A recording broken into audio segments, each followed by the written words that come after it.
Soovin sulle õnnistatud pühapäeva ja uut nädalat.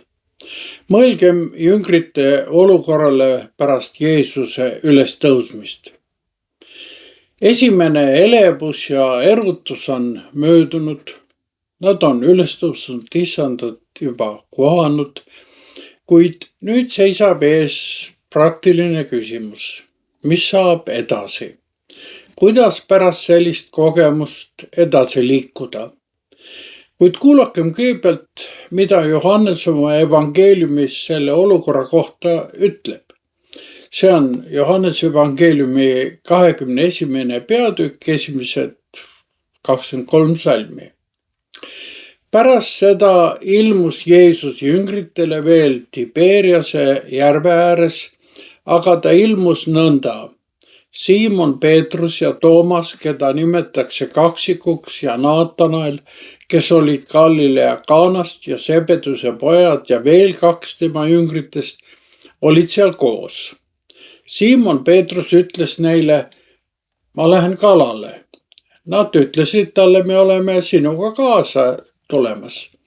Nad läksid välja ja astusid paati, ent sellel ööl ei püüdnud nad midagi. Aga Koidu ajal seisis Jeesus kaldal, ent jüngrid ei teadnud, et see on Jeesus. Jeesus ütles siis neile, lapsed, on teil midagi leivakõrvaseks? Nad vastasid talle, ei ole.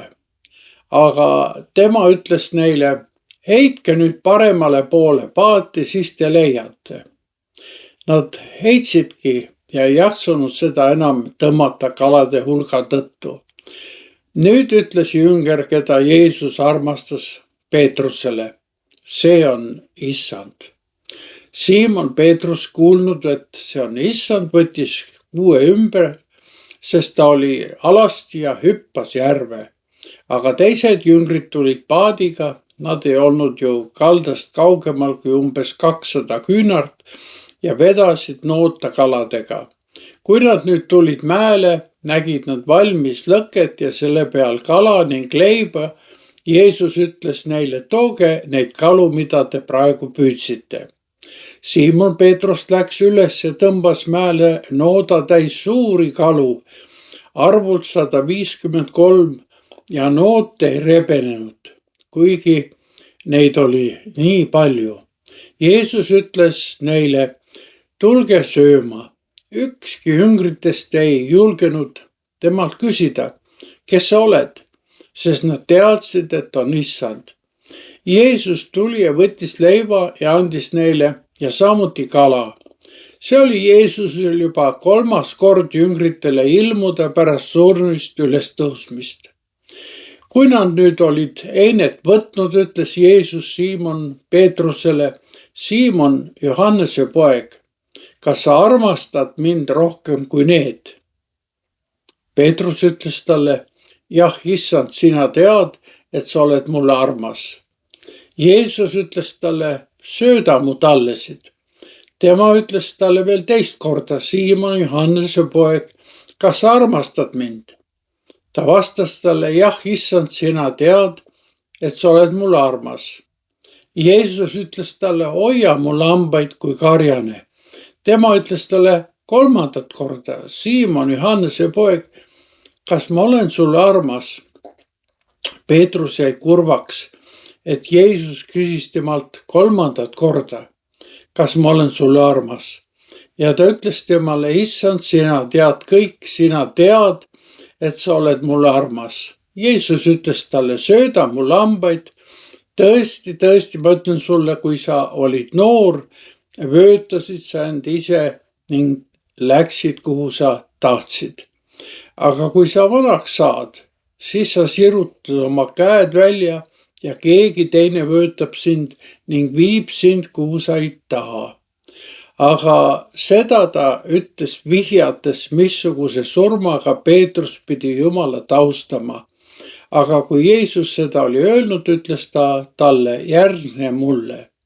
Peetrus pöördus ja nägi kaasa tulemas jüngrid, keda Jeesus armastas, kes ka õhtusööma ajal oli nõjatunud tema rinnale ja küsinud, issand, kes on su äraandja? Teda nähes ütles Peetrus nüüd Jeesusele, issand, aga kuidas on temaga?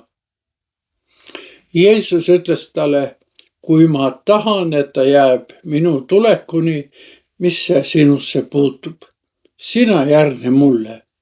Siis levis kuuldus vendade seas, et too jünger ei surevatki.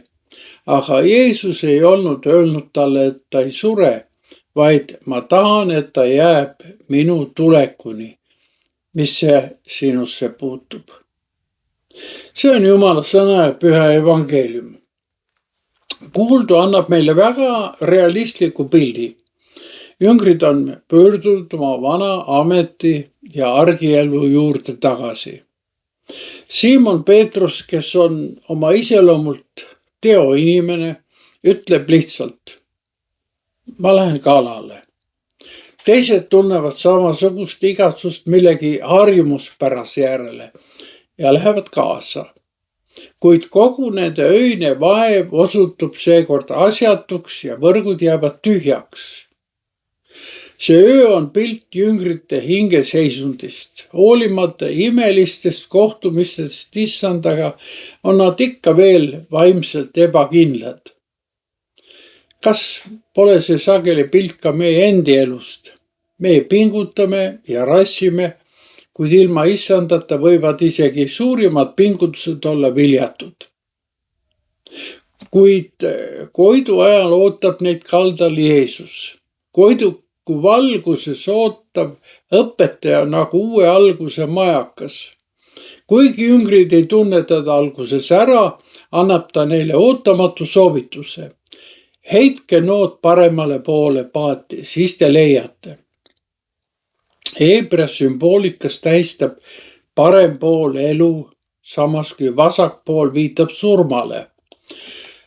Omal käel tegutsedes jäid jüngrid käed tühjaks, kuid issanda sõna peale tegutsedes saadab neid tõeline edu. Nad ei jaksa võrku kalade rohkuse tõttu isegi välja tõmmata. Selle peale tunneb jünger, keda Jeesus armastas, ta esimesena ära ja ütleb Peetrusele, see on issand. On hetki, mil süda avab silmad. Ja seekord oli selleks Johannese süda. Kui Peetrus nooda kaldale tõmbab, loetakse sealt kokku täpselt 153 suurt kala. Miks see arv nii oluline on? Antiikaja zooloogide arvates oli maailmas täpselt 153 kalaliiki ja samuti usuti, et maailmas on 153 rahvast. See arv sümboliseerib siin kristliku kiriku suurt missiooni. Kõik maailma rahvad ja kõik mõeldavad inimesed on kutsutud osa saama Jeesuse poolt pakutud päästest. Ja kuigi neid on nii palju, aga nood siiski ei rebene ja see on juba märk kiriku ühtsusest, mis peab vastu paljudele erisustele. Kaldal ootab jüngrid valmis lõke, millel on kala ja leib. Jeesusel on juba kõik jüngrite keha kinnituseks valmistatud.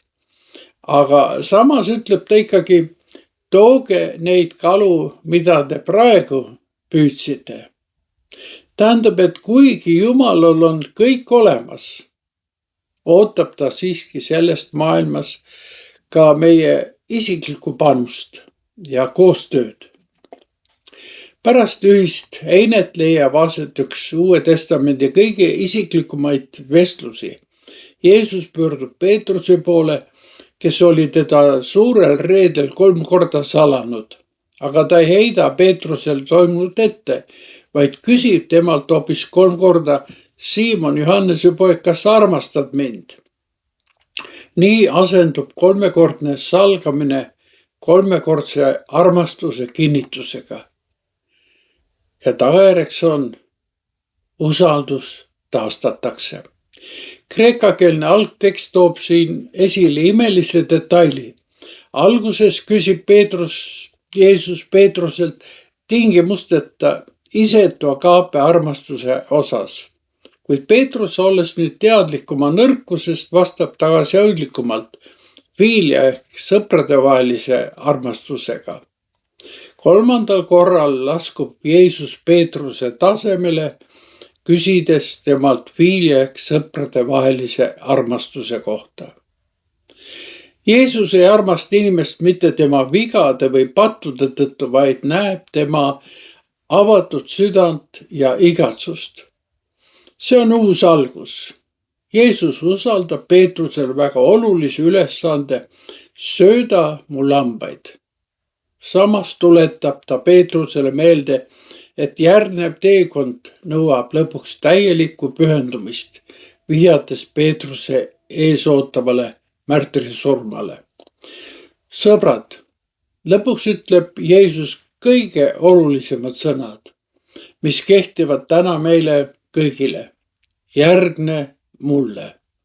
Kui kohtume Jeesusega, siis ei ole meie eksimustele läbikukkumistel öelda viimast sõna. Viimane sõna on alati Jumala armul.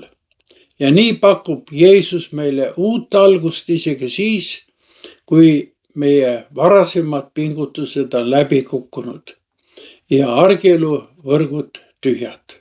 Ta ütleb: järgne mulle. Palvetagem. Issand, sina tead, kui vähe või palju me sind armastame.